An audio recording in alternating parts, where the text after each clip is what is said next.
سوداگروں کا ایک قافلہ بغداد کی طرف جا رہا تھا۔ ان کے ساتھ ایک نوعمر لڑکا بھی تھا جس کو اس کی ماں نے کچھ ہدایات دے کر اس قافلے کے ساتھ اس لیے کر دیا تھا تاکہ حفاظت کے ساتھ یہ اپنی منزل تک پہنچ جائے گا اور دین کا علم حاصل کر کے خدا کے بندوں کو ہدایت اور روشنی دکھائے گا۔ قافلہ اطمینان سے چلا جا رہا تھا کہ ایک جگہ کچھ ڈاکوؤں نے اس پر حملہ کر دیا۔ قافلے والوں نے اپنا مال و اسباب بچانے کے لیے بڑی چالیں چلیں کہ کسی طرح ان ڈاکوؤں سے اپنا کچھ مال بچا لیں۔ ڈاکو نہ ان کی چالوں میں آئے اور نہ ان کی رحم کی اپیلوں سے ان کے دل نرم ہوئے۔ قافلے کے ایک ایک آدمی سے انہوں نے سب کچھ چھین لیا۔ ڈاکو جب اپنا کام کر چکے تو ان میں سے ایک نے نوعمر غریب اور پریشان حال بچے سے پوچھا، کہو میاں تمہارے پاس بھی کچھ ہے؟ بچہ بولا کہ ہاں میرے پاس 40 دینار ہیں۔ ڈاکو کو اس کی بات پر یقین نہ آیا تو سوچا کہ اس عجیب و غریب بچے کو اپنے سردار کے پاس لے جایا جائے۔ ڈاکو اسے اپنے سردار کے پاس لے گیا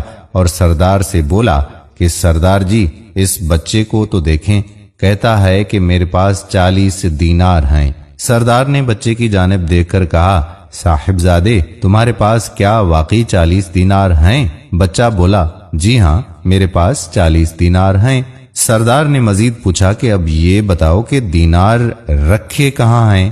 بچے نے جواب دیا، جی میری کمر سے ایک تھیلی بندھی ہوئی ہے، اس میں ہیں۔ سردار نے لڑکے کی کمر سے تھیلی کھولی، دینار گنے تو واقعی 40 دینار تھے۔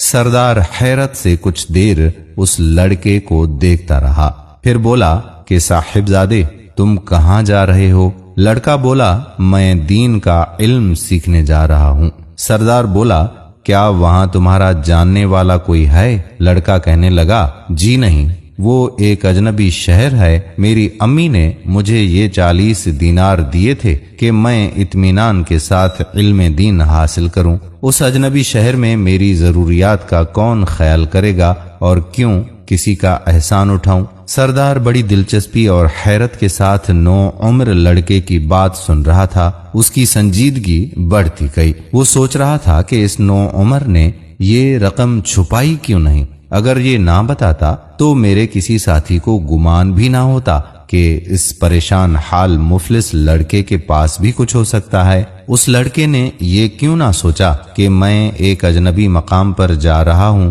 میرے مستقبل اور تعلیم کا دار و مدار اسی رقم پر ہے، آخر اس نے یہ رقم چھپائی کیوں نہیں؟ اس بچے کی سادگی اور سچائی نے اس کے ضمیر کو جھنجھوڑنا شروع کر دیا اور اس نے پوچھا، صاحبزادے تم نے یہ رقم چھپائی کیوں نہیں؟ اگر تم نہ بتاتے اور انکار کر دیتے تو ہمیں شبہ بھی نہ ہوتا کہ تمہارے پاس بھی کوئی رقم ہو سکتی ہے۔ وہ بولا، جب میں گھر سے نکل رہا تھا تو میری ماں نے مجھے یہ نصیحت کی تھی کہ بیٹا کچھ بھی ہو تم جھوٹ ہرگز نہ بولنا، بھلا میں ماں کے حکم کو کیسے ٹال دیتا؟ یہ سن کر سردار کے اندر کا انسان جاگ گیا۔ وہ سوچنے لگا کہ یہ نوعمر لڑکا اپنی ماں کا ایسا اطاعت گزار ہے کہ وہ اپنا مستقبل تباہ ہوتے ہوئے دیکھ رہا ہے لیکن ماں کا حکم ٹالنے کو تیار نہیں، اور میں کتنے عرصے سے اپنے پروردگار کے حکموں کو روند رہا ہوں۔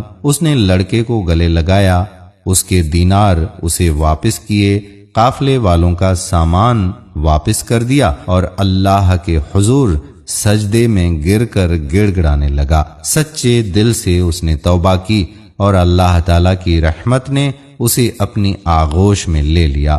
یہ ڈاکو پھر اپنے وقت کا ایک زبردست ولی بنا اور اللہ کے بندوں کو لوٹنے والا، اللہ کے بندوں کو دین کی دولت تقسیم کرنے والا بن گیا، اور عظیم ماں کی تربیت نے صرف نوعمر لڑکے کو اونچا نہیں اٹھایا بلکہ ڈاکوؤں کی بھی تقدیر بدل دی۔ یہ وہی ہونہار لڑکا ہے جس کو ساری اسلامی دنیا عبد القادر جیلانی رحمت اللہ علیہ کے نام سے جانتی ہے۔ سبحان اللہ۔ دوستو ہم امید کرتے ہیں کہ یہ واقعہ بھی آپ کو ضرور پسند آیا ہوگا۔ آنے والی ویڈیو تک آپ کا اپنا میزبان قادر بخش کلہوڑو آپ سے اجازت چاہتا ہے۔ اللہ نگہبان۔